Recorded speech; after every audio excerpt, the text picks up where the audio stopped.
Jadi matiin mic deh daripada lupa dah. Enggak, bukan karena lupa, yang tadi rekamannya berhenti anjir. Oh. Ya deh, yuk. Ya lanjut. Udah belum nih? Udah. Baik. Assalamualaikum warahmatullahi wabarakatuh. Kami dari Teknologi Rekayasa Perangkat Lunak kelas 1C dengan saya Sadam Reksayomi Arfa, NPM 24783098. Dengan saya Muhammad Mahiza Resuli dengan NPM 247830883. Dan saya Donatus Gitsko Paulo Aswin dengan NPM 24783076.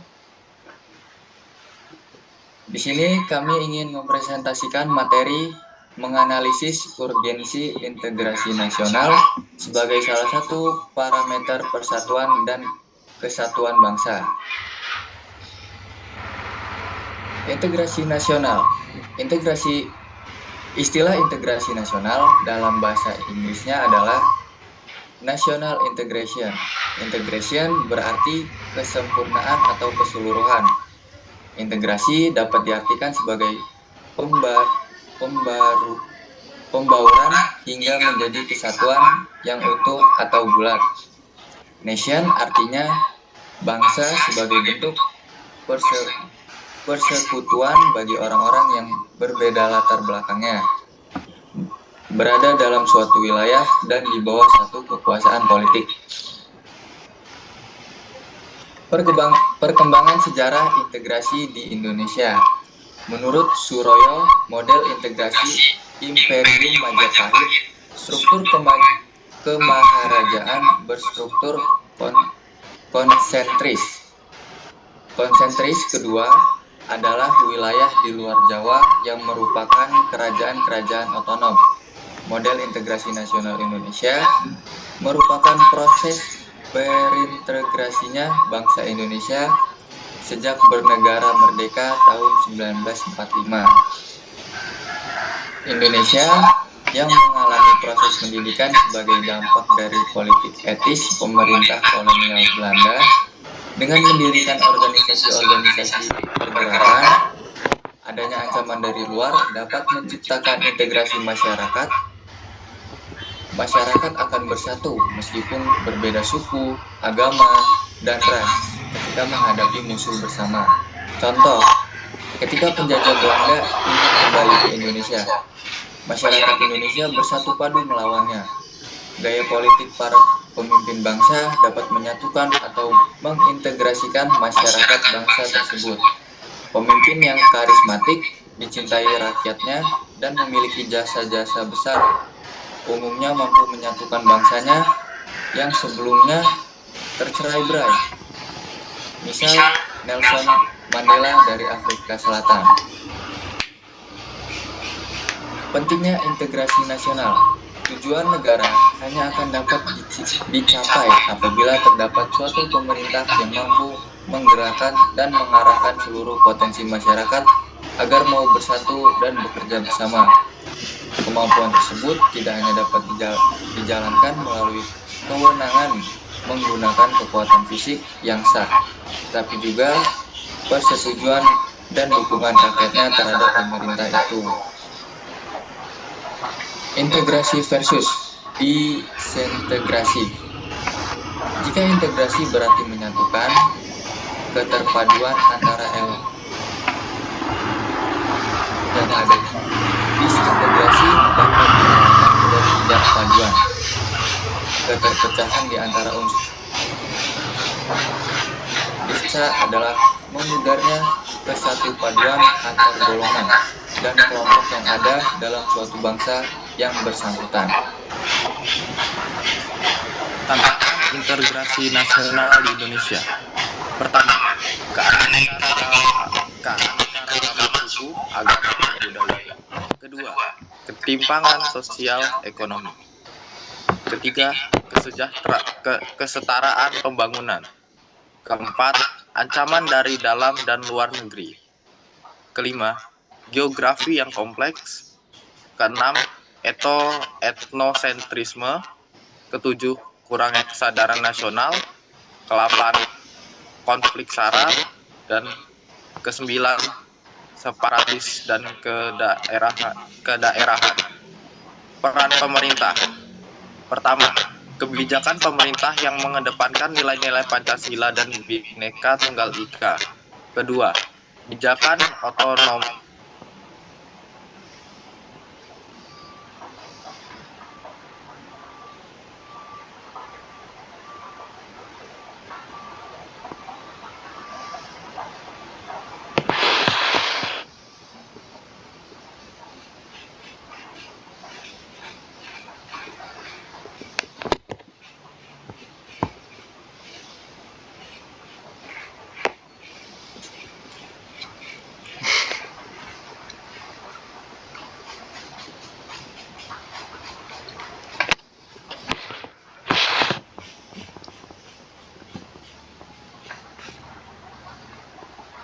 Za, nge-lag Za, Baik, nge-lag. nge-lag Za. Wah, Za, ulang dari mana tadi? Otonom ya? Sampai Dari pemerintah. peran pemerintah nggak sih? Iya, peran pemerintah.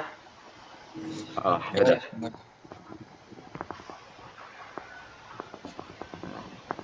Peran pemerintah. Pertama, kebijakan pemerintah yang mengedepankan nilai-nilai Pancasila dan Bhinneka Tunggal Ika. Kedua, kebijakan otonomi daerah sejalan dengan persatuan nasional. Ketiga, pembangunan infrastruktur.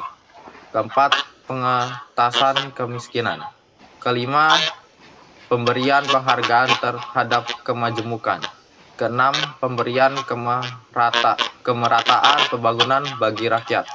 Keenam, kegiatan ekstrakurikuler. Ketujuh, pameran budaya. Kelapan, kegiatan kolaboratif. Kesembilan, program pertukaran budaya. Kesepuluh, pembelajaran toleransi. Kesebelas, seragam sekolah yang berbentuk sama untuk semua anak sekolah. Ke-11, pelaksanaan gotong royong. Ke-12, upacara bendera. Peran masyarakat. Pertama, menghormati perbedaan seperti perbedaan suku, budaya, agama, daerah. Kedua, menyadari bahwa setiap orang beragama dari ibadah. Ketiga, menjunjung tinggi keadilan bagi semua orang yang memandang perbedaan sosial. Menjalankan ibadah sesuai dengan keyakinan dan agama yang punya. Kelima, serta ikut kegiatan masyarakat. Keenam, melaksanakan kewajiban di lingkungan manapun dengan sebaik mungkin. Ketujuh, bertindak sesuai peraturan yang berlaku. Kelapan, menumbuhkan sikap tegang rasa. Kesembilan, bersikap penuh empati, tegang rasa, dan toleransi terhadap antar sesama. Media integrasi. Penggunaan internet di negara Indonesia menduduki peringkat ke-6 terbanyak di dunia. Salah satu media di internet yang sangat berkembang adalah media sosial. Penggunaan media sosial sedang marak dan dalam kalangan masyarakat Indonesia. Media sosial digunakan sebagai media untuk berkomunikasi dan saling berbagi informasi. Tidak hanya berkomunikasi, media sosial juga sudah digunakan untuk bisnis dan lapangan pekerjaan. Integrasi nasional dapat dicapai melalui media sosial dengan memanfaatkan media sosial sebagai jembatan untuk berkomunikasi. Integrasi nasional dapat tercapai dalam keberagaman dan perbedaan ada dalam masyarakat Indonesia dengan saling berkomunikasi dan berinteraksi melalui media sosial dapat menimbulkan rasa integrasi antar satu individu dengan individu lainnya tanpa memandang ras, suku, agama, maupun budaya. Integrasi nasional dapat tersalur dengan baik melalui media sosial. Oke, sekarang contoh integrasi nasional di Indonesia. Contohnya yaitu seragam sekolah Semua anak sekolah mengenakan seragam yang sama, terlepas dari perbedaan kelas, suku, ras, ekonomi, dan agamanya. Terus ada gotong royong juga. Gotong royong merupakan bentuk nyata dari nilai kemanusiaan yang tinggi di Indonesia. Saling menghargai, menghormati merupakan bentuk lain dari integrasi nasional. Terus ada toleransi beragama. Di Indonesia memiliki 6 agama yang diakui sebagai agama negara. Terus ada upacara bendera, merupakan contoh identitas nasional. Kemudian semboyan Bhinneka Tunggal Ika. Semboyan ini berarti walaupun berbeda-beda, tetapi tetap satu jua. Kemudian ada pendekatan strategis, yaitu upaya membangun dialog dan kerja sama antar kelompok masyarakat yang berbeda latar belakang, suku, agama, ras, dan budaya. Perlu terus digalakkan. Hal ini dapat dilakukan melalui kegiatan-kegiatan yang melibatkan partisipasi berbagai elemen masyarakat, seperti forum-forum dialog, pertukaran budaya, dan kegiatan sosial bersama. Kemudian ada evaluasi monitoring, mengukur efektivitas. Yang pertama yaitu menentukan sejauh mana program mencapai tujuan integrasi. Terus yang kedua, mengidentifikasi area yang perlu diperbaikan. Kemudian ada peningkatan berkelanjutan. Yang pertama yaitu memberikan umpan balik untuk mengembangkan program lebih lanjut. Yang kedua ada memfasilitasi adaptasi strategis sesuai dengan kebutuhan masyarakat. Kemudian juga ada akuntabilitas, menjamin transparansi dalam penggunaan sumber daya dan menyediakan data untuk laporan kepada pemangku kepentingan. Kemudian ada identifikasi tantangan, menemukan hambatan dalam implementasi program. 2. Menggali solusi untuk mengatasi tantangan tersebut. Nah, di situ ada peningkatan partisipasi masyarakat, melibatkan komunikasi dalam proses evaluasi untuk memperkuat rasa memiliki. Terus memperkuat keterlibatan masyarakat dalam program integrasi. Dan ada pengembangan kebijakan. Yang pertama yaitu memberikan informasi relevan untuk perumusan kebijakan yang lebih baik, dan juga menginformasikan keputusan strategis yang berkelanjutan. Dan kemudian kesimpulannya dari semua ini yaitu integrasi sangat mempengaruhi nasionalitas serta mempertahankan stabilitas politik. Integrasi nasional dapat mencegah konflik internal yang sering disebabkan oleh perbedaan agama, budaya, dan etnis. Integrasi nasional dapat mengurangi ketegangan sosial dan konflik dengan menghormati hak-hak individu dan kelompok.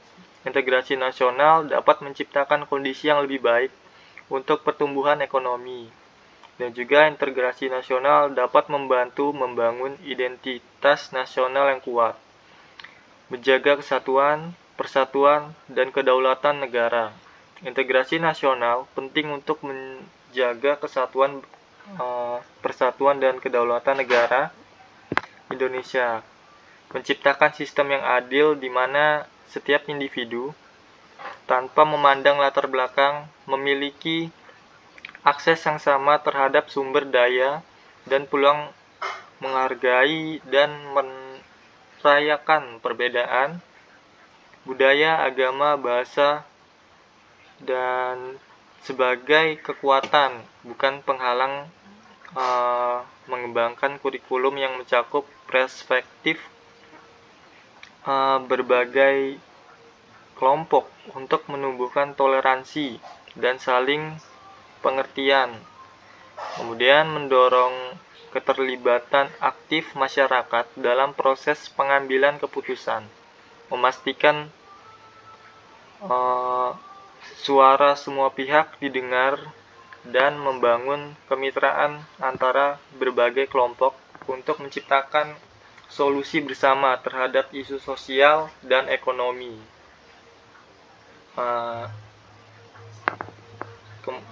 Sekian presentasi dari kami tentang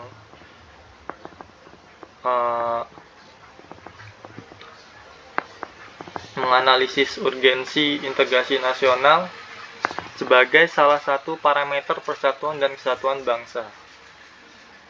Oke. Ada yang mau ditambahin? Yang lain?